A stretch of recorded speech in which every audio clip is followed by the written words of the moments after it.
Uncle Tund, I don't know what I'm doing anymore. I quit my job last week.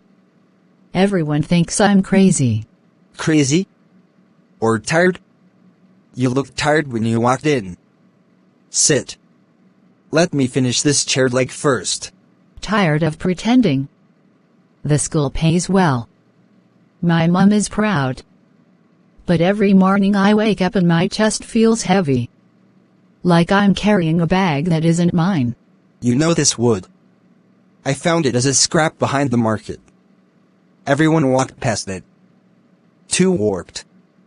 Too old. I saw the grain though. I saw what it could become. It's a chair now. A beautiful one. Because I didn't force it to be a table. I followed the grain. If I had cut against it, it would have split. If I had forced it straight, it would have cracked. So you're saying I'm the wood? We all are. God has a grain for each of us. A shape he carved before we were born. Your father used to say, Tund, don't fight the wood. Let it tell you what it wants to be. But how do I know what the grain is? What if I miss it? What if I waste my life teaching when I'm supposed to be? I don't even know. Writing? Serving in the village? Moving abroad? You won't miss it if you're listening. The grain doesn't shout. It whispers. It's that thing you keep coming back to even when it doesn't pay yet. That thing that makes you lose track of time. I stay up till 2 a.m. reading children's stories. Making up characters for my students. I do it for free. There's your grain, Mar. The job was paying your bills. But the stories are feeding your soul. But stories don't pay rent. God's plan doesn't come with a salary slip. No. But it comes with provision. Not always the kind you expect. When I started this workshop, I had near 5,000 and a broken saw. People said, carpentry. In 1990? Everyone wants office work. But I had peace. Even when money was tight, I had peace. And now? And now I have a shop, 3 apprentices, and I sleep at night. The money came later. The peace came first. That's how you know it's his plan and not yours. Your plan brings anxiety. His plan brings peace, even in the waiting. What if the waiting is 2 years? 5 years? Then you wait with him, not without him. Think of David.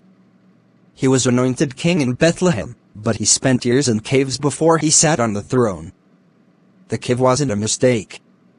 It was preparation. So quitting wasn't running away. Running away is leaving because you're scared. Walking away is leaving because you're obedient. Only you and God know which one this is. But I'll tell you this, the grain won't change. You can ignore it, but it's still there. Looking at the chair it's crooked. But it's strong. Exactly.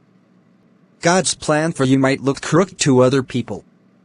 Your mom might not understand. Your friends might think you've lost direction. But if it's his, it will hold weight. It will carry people. I've been praying for a sign. A voice from heaven. A clear billboard. God doesn't always use billboards. Sometimes he uses a heavy chest in the morning. Sometimes he uses a story you can't stop writing. Sometimes he uses an old carpenter in a crooked chair. What do I do tomorrow? Tomorrow? You rest. You stop fighting the wood. Then you start with one story. Write it. Share it with one child. See if the peace stays. If it does, take the next step. 1 step. Not 10. 1 step. Take this home for your mom. Tell her it's from the scrap she thought was useless. And tell her you're following the grain. Thank you, Uncle Tund.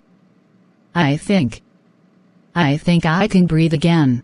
That's the first sign, Mar. When the weight lifts, you're walking the right road.